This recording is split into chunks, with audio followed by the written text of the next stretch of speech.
Hey everyone, welcome back to another quick and very interesting tutorial. Where in this quick tutorial, I'm going to show you how you can generate random questions for icebreakers or games that you're going to create for your projects. Now, in order to do it, just simply open any of the browser you have. For example, if I open the Google Chrome browser, here you have to write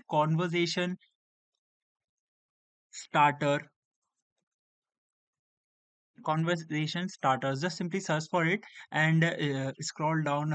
If you won't find the site, just simply go for the same url, just simply add .com in the end. Once you do that, just simply search for it and wait for the site to respond. Here you're gonna see a different options. All you need to do is to just simply click over there which says random conversation questions generator, or you can even generate question by the topics, or you can give find the question deep questions, and many more options are available for you. You can start with any of them.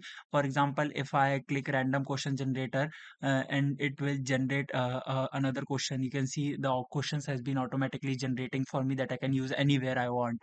Alright, so that's it for this tutorial. I hope this video will be helpful for you. Make sure to hit the like button and subscribe button for more such helpful and interesting tutorials.